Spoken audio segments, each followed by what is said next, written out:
Sebetulnya orang yang bisa mengetahui daripada aksara Jawa itu bisa mengetahui daripada jati dirinya. Mau diterangkan ini?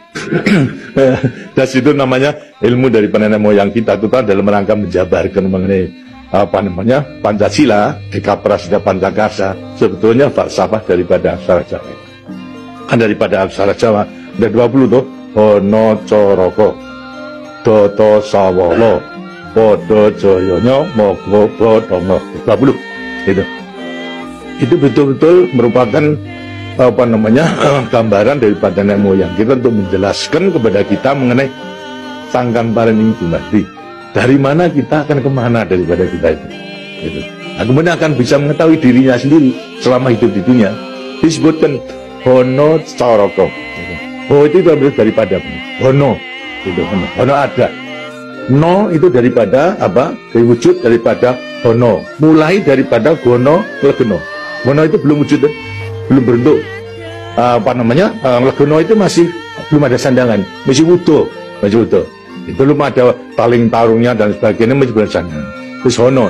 Jadi manusia itu memang kita lahirkan, diciptakan oleh Tuhan, mulai daripada Hono hurip.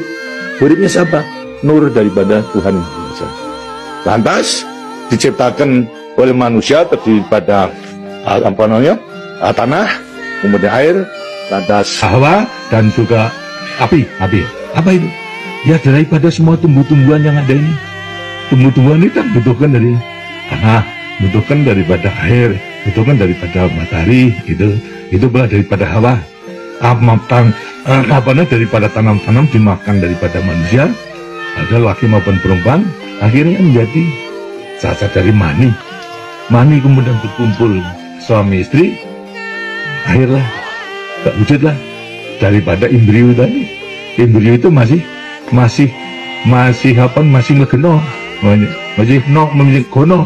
Itu mulai nonya itu, terus mulai daripada urip, kemudian hubungan suami istri mulai timbul daripada gono masih legeno. Legeno. Kemudian lantas setelah itu tumbuh daripada embrio tersebut menjadi jabang bayi yang kemudian dilengkapi dengan coroko. Apa itu? Cipta rasa karsa. Coroko. Daya cipta, daya rasa dan karsa. Semua ada. Setelah itu kemudian lantas apa?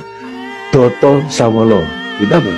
Manusia itu setelah diberikan panca indera, diberikan sandangan panca indera, cipta rasa karsa, juga diberikan sifat Tuhan. Sifat zat kang datan sawolo, datan salah. Sifat dari yang tidak salah itu hanya Tuhan. Ya, kalau manusia ini salah, tapi kalau Tuhan itu tidak salah.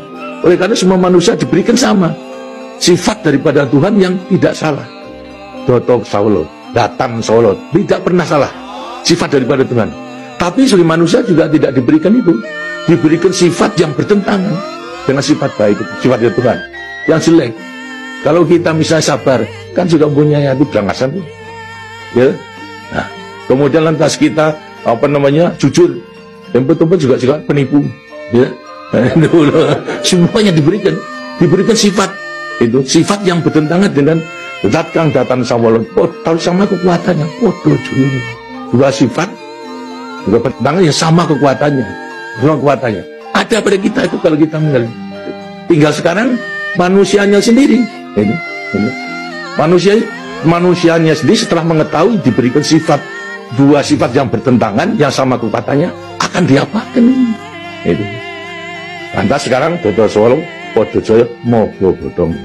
Mo itu sukmo, go itu satu, itu mogo badan. Jadi selama sukmo masih satu dengan badan, sukmo masih manunggal di badan, manusia itu hidup. Selama itu masih ada, diuji dalam rangka dua sifat yang bertentangan tadi, yang Podo Joyo tadi. Gitu. Tapi kalau kemudian lantas sukmo sudah pisah dengan badan, itu lantas apa? Badannya tinggal jadi batang. Tinggal pertanyaannya, sukmonya mau kemana? Ya terserah kepada saudara-saudara semua. Mana-mana itu. Jadi semuanya tergantung pada dirinya. Semua diberi perlengkapan yang sama. Tuhan Maha Hadir, tapi tinggal kepada dirinya masing-masing dalam mengendalikan.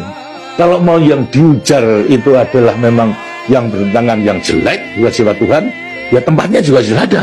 Di neraka, tidak bahagia di dunia di akhirat tadi. Tapi kalau yang kendalikan atau yang dilayani itu adalah ya, sifat daripada Tuhan, ya dikasihnya akan dekat kepada Tuhan. Kan Tuhan itu kan tidak mawujud, gitu. Tidak bentuk, tapi sifatnya ada. Jadi kalau kita mau kembali dekat kepada Tuhan, ya membawa sifat yang baik itu, sifat Tuhan kepada Tuhan itu sebenarnya gampangnya daripada rahasia hidup itu sebetulnya hanya itu saja. Tapi tidak tergantung pada saya, tergantung pada saudara-saudara sendiri dalam rangka pengeterapannya itu gitu. Makanya itu coba pelajari daripada semua ini, daripada untuk mengendalikan dua sifat yang bertentangan tadi itu dengan sendirinya, agar supaya betul-betul bisa menepati. Kemudian di samping itu juga Tuhan itu memberikan suatu takdir kepada sifat kodrati daripada manusia. Apa sifat kodrati manusia?